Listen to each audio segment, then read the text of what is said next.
नमस्कार, आप देख रहे हैं प्राइम न्यूज और मैं हूं आपके साथ आलोक शुक्ला। यूपी प्राइम में आप सबका स्वागत है। उत्तर प्रदेश में कोरोना को लेकर सीएम योगी ने कहा कि प्रदेश में लगातार कोविड केसों में कमी आ रही है। पॉजिटिव केसों से ज्यादा रिकवरी हो रही है। जगह जगह जो माइक लगे हुए हैं, पब्लिक एड्रेस सिस्टम है, ये जागरूकता के लिए तैयार किए गए हैं, जिनके माध्यम से लगातार ये केवल ये सेकंड स्टेन आने के बाद नहीं, इससे पहले भी पब्लिक एड्रेस सिस्टम लगा हुआ था, जिसके माध्यम से लगातार लोगों को मास्क पहनने, कोविड एप्रोप्रिएट बिहेवियर की अपील उनसे लगातार की जा रही थी कि आप लोग कोरोना के संक्रमण से बिल्कुल भी अपने को वो न करें, लापरवाही न करें, मास्क को धारण करें, 2 गज की दूरी का पालन करें, अगर किसी चीज को छूते हैं तो अपने हाथ को साबुन से धोएं, नहीं तो सैनिटाइजर से साफ कर लें। इन चीजों के बारे में लगातार प्रदेश के अंदर हर एक जनपद में आप देख रहे होंगे पब्लिक एड्रेस सिस्टम हर एक जनपद में लगा हुआ है और हर एक जनपद में कार्य हो रहा है। अनुमान करिए उत्तर प्रदेश में यानी महाराष्ट्र के बाद सर्वाधिक एक्टिव केस होंगे, क्योंकि आबादी सबसे बड़ी है। जितनी उत्तर प्रदेश की आबादी है उतना देश के अंदर अगर आप देखेंगे तो 22 राज्य आते हैं, तब उतनी बड़ी आबादी होती है। उस सब के बावजूद आपने देखा होगा ऑक्सीजन की क्राइसिस दिल्ली के अंदर है, यूपी के अंदर ना के बराबर है। और यूपी के अंदर वही लोग इस क्राइसिस को करने का प्रयास कर रहे हैं, जिसके बारे में हमारे एक अभी मित्र ने कहा भी कि पहले से ही किसी पूर्वाग्रह से ग्रसित होकर के जो लोग किसी उसके साथ कर रहे हैं। मुझे याद है आज से 4 दिन पहले की एक घटना मैं आपको बताता हूं। ये संवाद मेरा ऐसा नहीं कि पहली बार हो रहा है। देखिए, सुबह के समय टीम 11 के साथ मेरा नियमित बैठने का कार्यक्रम बनता है, दोपहर के बाद कुछ अन्य संगठनों के साथ बैठक होती है, सायकाल कुछ अन्य संस्थाओं के साथ मेरा संवाद का कार्यक्रम होता है। तो मेरा उस दिन लखनऊ के हॉस्पिटल्स के साथ बैठक थी। 6 बजे बैठक मेरी होनी थी। इसी प्रकार से मेरी ये बैठक वहां पर जब प्रस्तावित थी, 5 बजे एक चैनल में चला कि फलाने हॉस्पिटल में ऑक्सीजन की कमी। तो मैंने तत्काल वहां पे एक टीम भेजी, प्रशासनिक टीम भेजी, एक मजिस्ट्रेट को भेजा। मैंने कहा देखो वहां ऑक्सीजन की कमी कैसे हो गई है और आप तत्काल वहां पे व्यवस्था करो। वो टीम वहां गई तो उनके पास पूरी ऑक्सीजन पूरा था। उसने मुझे यानी बैठक के पहले पहले मुझे इसकी सूचना मेरे पास आ चुकी थी, अब ऑक्सीजन पूरा है। उन्होंने झूठी खबर दी। मैंने उसी समय फिर बैठक में पूछा उसके प्रबंधक को, मैंने कहा भाई आपके यहाँ से भी सूचना आ रही थी कि ऑक्सीजन की कमी है, लेकिन जब मजिस्ट्रेट गए तो ऑक्सीजन तो आपके यहाँ पूरी थी। लगे माफी मांगने कि साहब गलती हो गई है और ऐसी गलती त्रुटि यानी एक त्रुटि के कारण ये चीजें हुई हैं। कुछ लोग जानबूझ करके शरारतन स्थिति को पैनिक बनाने का प्रयास कर रहे हैं और उसके माध्यम से अफवाह फैला करके एक नकारात्मकता पैदा करने का प्रयास कर रहे हैं। मैं आपको फिर इस बात को कह सकता हूं, एक तो मैंने आपके सामने 3 दिनों के प्रदेश के अंदर कोविड के जो पेशेंट है 38,000 से आज हम 33,000 पे आए हैं। यानी ये लगातार लगभग 5,000 कोविड पॉजिटिव केसेस प्रदेश के अंदर पिछले 3 दिन के अंदर हुए हैं। लखनऊ के अंदर अगर आप देखेंगे तो प्रतिदिन जितने कोविड पॉजिटिव केस हैं, एक उनकी संख्या में लगातार गिरावट आई है। 5,500 से लेकर के आज 4,500 तक पहुंची है। और रिकवरी अगर आप देखेंगे तो जितने पॉजिटिव केस आ रहे हैं उससे ज्यादा रिकवरी का रेट लखनऊ में। देखिए, ये चीजें मैं इस बात को कह सकता हूं कि जो ये कृत्रिम अभाव पैदा करने का प्रयास किया जा रहा है, ना बेड्स की कमी है, ना ऑक्सीजन की कमी है, ना रेमडेसिविर की कमी है। उत्तर प्रदेश में कोरोना को लेकर यूपी सरकार ने प्रेस कॉन्फ्रेंस की और कोरोना की स्थिति को लेकर क्या जानकारी दी गई है वो भी सुनिए। संक्रमण से वापस आने वालों की संख्या बढ़ रही है और ये एक अच्छा संकेत है कि प्रदेश में संक्रमण में थोड़ी कमी आ रही है। प्रदेश में लगभग 3 लाख से अधिक संक्रमण के मामले हैं, जिनमें 2,50,000 से अधिक लोग जो हैं वो होम आइसोलेशन में है, घर पर दवा का सेवन करके उन्हें आराम मिल जा रहा है। माननीय मुख्यमंत्री जी ने आज ये निर्देश दिए हैं सभी स्वास्थ्य के अधिकारियों को कि जो होम आइसोलेशन में हमारे मरीज हैं उनसे टेली कम्युनिकेशन या उनसे टेलीफोन के माध्यम से उनसे संपर्क जरूर रखा जाए। उनकी दवाओं की किट उनके घर पहुंचाई जाए, 1 सप्ताह की दवाइयों की किट उनके घर पहुंचाई जाए और ये सुनिश्चित किया जाए कि उन्हें किसी प्रकार की यदि ये समस्या आती है तो उन्हें तुरंत उसका समाधान भी दिया जाए। माननीय स्वास्थ्य मंत्री जी को निर्देशित किया गया है कि वह इसकी समीक्षा कर लें कि सभी होम आइसोलेशन में रहने वालों को उनसे एक संवाद स्थापित हो और उनको दवा मिले। यहाँ ये भी बताना है कि प्रदेश में ऑक्सीजन की आपूर्ति सुधारने का निरंतर प्रयास हो रहा है और पिछले कुछ दिनों में जो गैस की आपूर्ति विभिन्न देश के विभिन्न हिस्सों से जो लाई जा रही है उसमें लगातार बढ़ोतरी हो रही है। हालांकि ये अभी भी कुछ कुछ जगह समस्या कभी आती है, लेकिन समय से उस गैस को उपलब्ध कराकर वो समस्या दूर की जा रही है। किसी प्रकार की इस समय समस्या नहीं है। यहाँ ये भी उल्लेख करना है कि माननीय मुख्यमंत्री जी द्वारा ये निर्देश दिए गए थे कि कुछ चिकित्सालयों में अस्पतालों द्वारा, निजी अस्पतालों द्वारा एक आध जगह ऐसा प्रयास किया गया था कि उनके अस्पताल में ऑक्सीजन होने के बावजूद उनके द्वारा ऐसे नोटिस लगाए गए थे कि उनके यहाँ ऑक्सीजन नहीं है। ऐसे अस्पतालों के खिलाफ कार्रवाई करने को बोला गया था। इसको अफवाह बनाकर कुछ लोगों द्वारा इसका दुरुपयोग किया गया।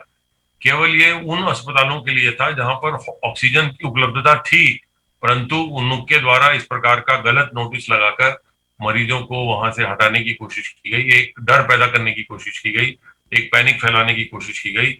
उनके खिलाफ कार्रवाई करने को बोला था। यदि जेन्युइनली वाकई कहीं किसी अस्पताल में ऑक्सीजन की कमी है और वो जिलाधिकारी को और मुख्य चिकित्सा अधिकारी को उनको अवगत कराना चाहिए। यदि वो उनके ऑक्सीजन खत्म हो रही है तो जिलाधिकारी और मुख्य चिकित्सा अधिकारी उस प्रकार की व्यवस्था करेंगे कि वहां पर मरीजों को किसी प्रकार की कोई कठिनाई ना आए। प्रदेश में जितने भी टैंकर थे प्रदेश सरकार द्वारा अधिकृत कर लिए गए हैं और भी अन्य जगहों से भी जो ऑक्सीजन की आपूर्ति के लिए टैंकरों की आवश्यकता है वो उसका प्रबंध प्रदेश सरकार कर रही है। प्रदेश सरकार द्वारा ट्रेन के माध्यम से भी गैस मंगाई जा रही है और इसके साथ साथ टैंकरों को हवाई जहाज के माध्यम से एयरफोर्स के जहाजों द्वारा बोकारो छोड़ा गया है और वहां से ट्रेन से टैंकर को वापस लाया जा रहा है ताकि जल्दी से जल्दी ऑक्सीजन जो है वो अस्पतालों में पहुंचाई जा सके। ये एक निरंतर चलायमान प्रोसेस है जिसको की कोशिश की जा रही है और प्रयास किया जा रहा है कि अधिक से अधिक मात्रा में ऑक्सीजन की उपलब्धता सुनिश्चित कराई जाए। यहाँ ये भी अवगत कराना है कि माननीय मुख्यमंत्री जी ने जैसा निर्देश दिया था उसका अनुसरण अब किया जा रहा है कि जो कोविड कमांड सेंटर है, हम विज्ञापन के माध्यम से, प्रेस के माध्यम से भी हर जिले के जो कोविड कमांड कंट्रोल सेंटर है उनके जो टेलीफोन नंबर्स हैं उनको हम सब जगह प्रसारित भी करा रहे हैं ताकि हर जिले में जो कोविड कंट्रोल कमांड सेंटर है उसके टेलीफोन की जानकारी रहे। माननीय मुख्यमंत्री ने निर्देश दिया और ये व्यवस्था पूरे प्रदेश में लागू कर दी गई है कि यदि कोविड कमांड सेंटर में कोई मरीज आता है और वो सरकार में जो सरकारी अस्पताल है वहां पर अगर कोई बेड उपलब्ध नहीं है तो उन्हें निजी अस्पताल में भेजा जाए और निजी अस्पताल में भेजा जाए तो उसका व्यय सरकार वहन करेगी, उसका व्यय मरीज द्वारा वहन नहीं किया जाएगा। आयुष्मान भारत की दरें निश्चित है हर निजी अस्पताल के लिए, तो निजी अस्पताल में जो आयुष्मान की दरें निश्चित है उस पर सरकार द्वारा ऐसे मरीजों का भुगतान किया जाएगा। प्रदेश में हर जिले में 200 बेड अतिरिक्त सृजित किए जाने के निर्देश दिए हैं। इस प्रकार 15,000 बेड अतिरिक्त अभी हर जिले के हिसाब से सृजित किए जाने की कार्रवाई की जा रही है। विगत 24 घंटों में संक्रमण के 33,574 नए मामले सामने आए हैं। इसी अवधि में उपचारित होकर डिस्चार्ज होने वालों की संख्या 26,719 है। इनमें से 2,49,406 व्यक्ति घर पर ही रहकर होम आइसोलेशन में स्वास्थ्य लाभ कर रहे हैं। निजी अस्पतालों में भुगतान के आधार पर 6,827 व्यक्ति अपना इलाज करवा रहे हैं। बाकी के सभी संक्रमित मरीज राजकीय चिकित्सालयों या मेडिकल कॉलेजेस में हैं अथवा कुछ मरीज जो आज के हैं वो एलोकेशन की प्रोसेस में हैं। अब तक 8,04,563 व्यक्ति संक्रमण के पश्चात स्वस्थ हो चुके हैं। संक्रमित लोगों में से 11,414 लोगों की आज तक मृत्यु हुई है। कल प्रदेश में 1,86,346 सैंपल्स की जांच की गई और कुल मिलाकर अब तक 3,99,57,293 सैंपल्स की जांच की जा चुकी है। सर्वेलेंस की कार्रवाई निरंतर चल रही है और चूंकि संक्रमण तेज है तो सर्वेलेंस की कार्रवाई भी बढ़ा दी गई है। अब तक 2,32,930 इलाकों में 5,71,054 टीम दिवस के माध्यम से 3,34,66,946 घरों का सर्वेलांस किया गया है और इनमें रहने वालों की संख्या 16,15,81,585 है। वैक्सीनेशन का कार्य भी निरंतर चल रहा है और अब तक 97,83,416 लोगों को वैक्सीन की पहली डोज लगाई गई है और 20,04,64 लोगों को वैक्सीन की दूसरी डोज लगी है। अब तक कुल मिलाकर 1,17,83,880 डोजेस लगाए जा चुके हैं।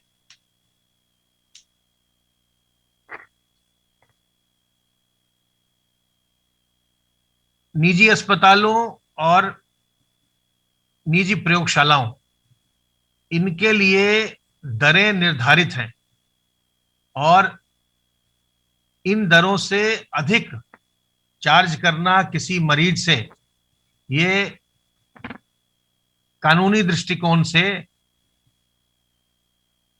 बिल्कुल भी अनुचित है और दंडनीय अपराध है। मुरादाबाद के बिलारी में हो रहे पंचायत चुनाव में ग्राम प्रधान ने सपा विधायक की परिचित महिलाओं पर फर्जी वोटिंग का आरोप लगाया, जिसके बाद मौके पर पहुंचे सेक्टर मजिस्ट्रेट ने उन्हें फर्जी वोटिंग करते हुए पाया। इसके बाद फर्जी वोटिंग कर रही महिलाओं को पुलिस ने हिरासत में लिया है और मामले की जांच में जुट गई है।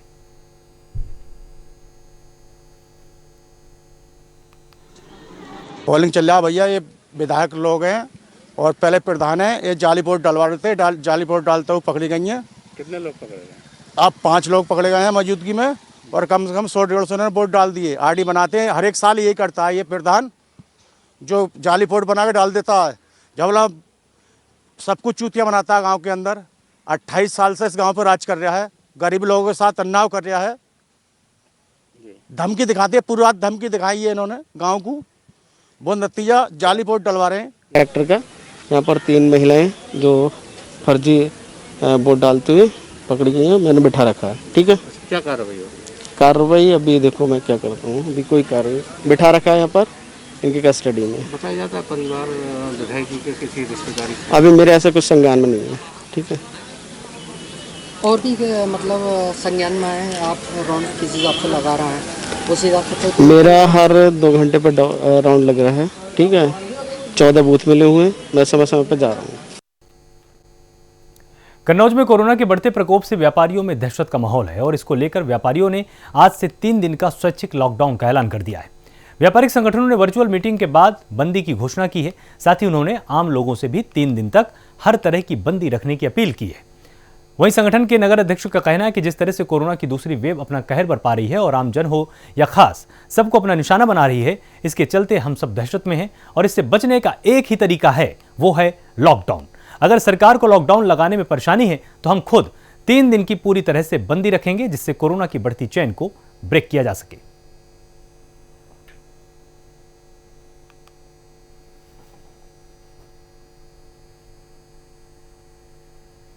प्रयागराज में कांग्रेसी नेता प्रमोद तिवारी ने ऑक्सीजन को लेकर योगी सरकार पर बड़ा हमला बोला है। उन्होंने कहा कि मुख्यमंत्री जी ने प्रदेश में ऑक्सीजन की इमरजेंसी की कमी को नकारा नहीं जा सकता है और इस पर आवाज उठाने पर आप संपत्ति जब्त करने की धमकी देने के बजाय स्थिति की गंभीरता को पहचान लीजिए। लोगों की जान बचाने का काम करिए। साथ ही कहा कि जनहित में आवाज उठाने पर आप हमें रोक नहीं पाएंगे।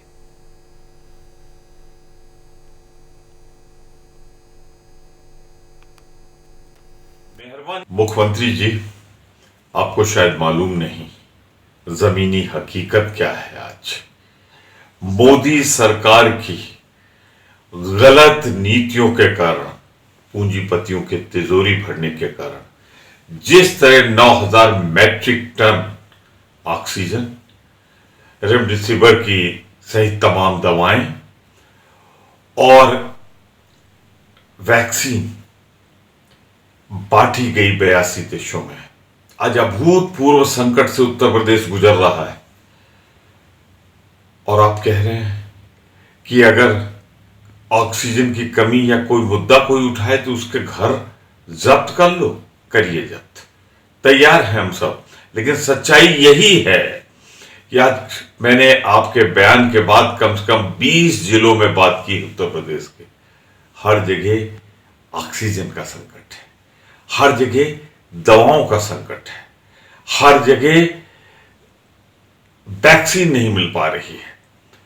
कुल मिलाकर केंद्र सरकार की गलत नीतियों के कारण आज हमारा उत्तर प्रदेश की लाखों जनता तबाह बर्बाद हो रही है। चले जाइए किसी अस्पताल में, जिले अस्पताल में या किसी अस्पताल पर, बिना बताए कि आप मुख्यमंत्री हैं, आपको असलियत खुद पता लग जाएगी। कोई इलाज नहीं हो रहा है ठीक से। कारण कि 14 महीने बर्बाद किए भाजपा की सरकारों ने। उन्हें लगता था जैसे दूसरी लहर भाग गई है, नहीं आएगी। यूरोप और अमेरिका को देख लेते, खुद अपने वैज्ञानिकों की आवाज सुन लेते तो शायद ये नौबत ना आती। दोषी है मोदी सरकार और दोष है आप सबका प्रबंधन, आपकी सरकार का प्रबंधन। ये सब छोड़िए, मेहरबानी करके ज्यादा से ज्यादा ऑक्सीजन उपलब्ध कराइए, दवाएं उपलब्ध कराइए और किसी तरह से मानवता को बचाइए, मानवता को बचाइए, उत्तर प्रदेश को बचाइए। कोरोना महामारी से देश प्रदेश जूझ रहा है। वहीं हम बात कर रहे हैं बांदा के मंडल कारागार की, जहां कई लोगों में कोरोना की पुष्टि हुई है। गैंगस्टर मुख्तार अंसारी समेत 26 कैदी एक साथ कोरोना संक्रमित मिले हैं, जिसे लेकर जेल प्रशासन में हड़कंप मचा हुआ है।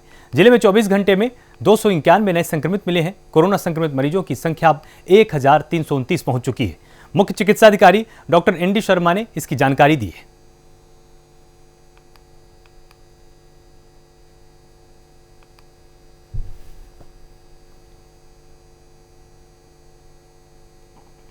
फिरोजाबाद के जिला कारागार में बंद एक महिला की बीती रात अचानक तबीयत खराब हो गई। बताया जा रहा है कि महिला को सांस लेने में दिक्कत हो रही थी। अचानक आनन फानन में इलाज के लिए महिला को जिला अस्पताल में भर्ती कराया गया, जहां डॉक्टरों ने महिला को मृत घोषित कर दिया। महिला बंदी की मौत की वजह से अब तक साफ नहीं हो पाई है ये आखिर इसकी मौत किस वजह से हुई, और फिलहाल महिला के शव को पोस्टमार्टम के लिए भेजा गया है।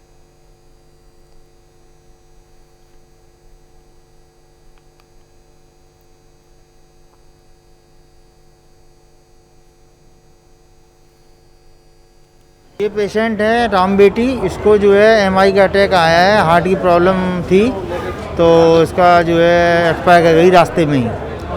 हाँ, क्या कारण रहा इससे? इसको हार्ट अटैक हो गया, मतलब पहले से हार्ट की प्रॉब्लम थी। कब से भर्ती, कब से जेल में थी? जेल में ये नहीं मालूम, मैं एक्चुअली 2 दिन ही हुए मुझे आए हुए जेल में, और मुझे इतना आइडिया नहीं है कब आया है अटैक।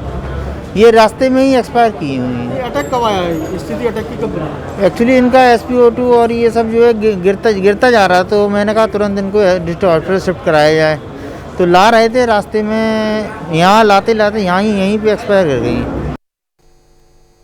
जालौन में वोट देने से मना करने पर एक शख्स की धारदार हथियार से हमला करके हत्या कर दी गई। परिजनों ने शव को थाने में रखकर इंसाफ की गुहार लगाई है। घटना के बाद से गांव में तनाव का माहौल बना हुआ है। सूचना मिलने पर पहुंची पुलिस मामले की जांच में जुटी हुई है। पुलिस ने इस केस में 6 लोगों के खिलाफ FIR भी दर्ज की है। आरोपियों की तलाश लगातार की जा रही है।